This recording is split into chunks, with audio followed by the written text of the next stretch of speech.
Ginagawa mo.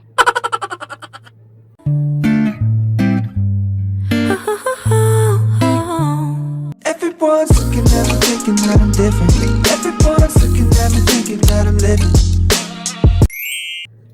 Hi mga kakasa! It's me again, Eden, your Inday Kasa. As in E-D-E-N. And welcome back to my YouTube channel.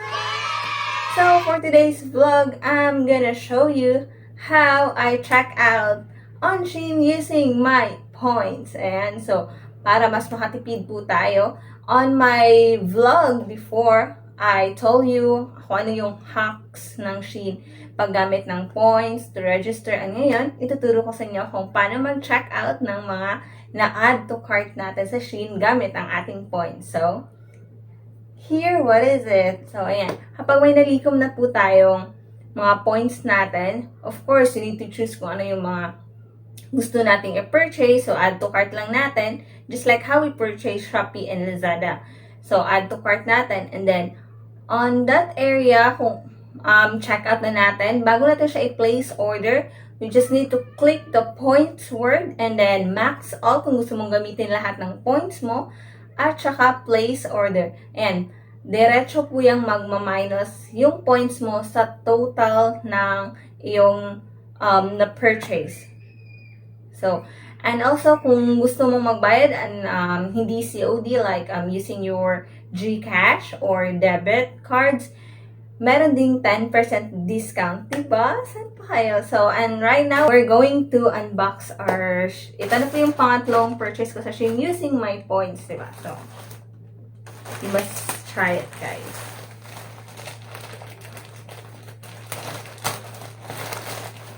So, dali lang, buksan. Tada! Ano po yung dress at saka mga damit na na-purchase ko sa Shein using my points. Ginagawa mo. So, let's open it. First, this one. I thought it's an olive green. Di pala. Green lang siya. Kasya kaya siya sa akin. Small siya. I don't know kung kakasya sa akin. Ayan siya. Small siya, pero oh my gosh, ang liit niya.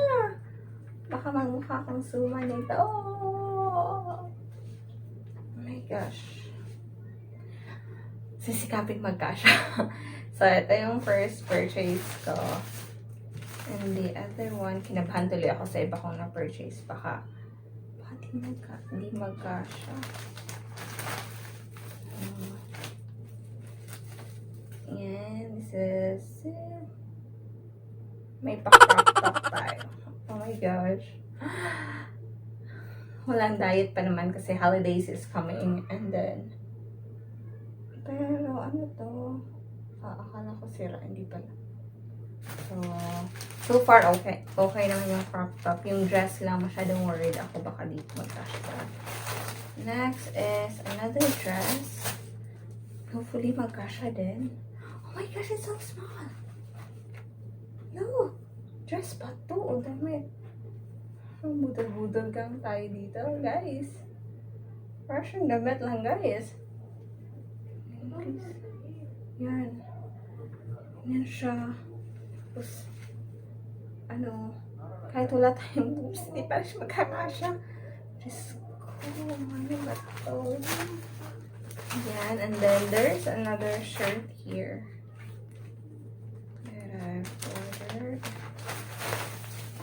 Yan din yung, oh my gosh, it's so small. Look, pero stretchy siya. This one, it's the black color, so yan lang po, and I hope, ayan, hindi ako nagsisi charot sa size na mga pinili ko, small talaga. So, yan din yung disadvantage kapag nag-order ka online is that hindi ka sigurado sa size mo. Though may mga measurements siya of course, people as we are, ano lang tayo, click lang tayo. Nag-assume tayo lagi na ganito yung size ko, ganito ako kalaki, o ganito ako kaliit. So, unlike kung bibili tayo talaga in person or pupunta tayo ng mall, as in, fit talaga natin siya, kung kakasya siya, or stretchy ba siya, or kaya ba ng katawan natin, if busog tayo o hindi, gano'n. So, yun lang. I hope di ako magsisi sa dress na mga pinili ko. Oh my gosh, it's so maliit. Okay lang yung crop top. Feel ko naman kaya ko, pero I'm not sure pa din. So, ayan. Thank you so much mga kasobis sa panonood ng aking vlog. And hope may mga nakuha kayong hacks sa Shein from my vlog. And then, sana before ordering and adding it to cart, checking it out, double check talaga yung size nyo para di kayo magsisi. Oh my gosh. So, ayan. Please don't forget to like, subscribe, and click the notification bell for you to be updated on our latest vlog.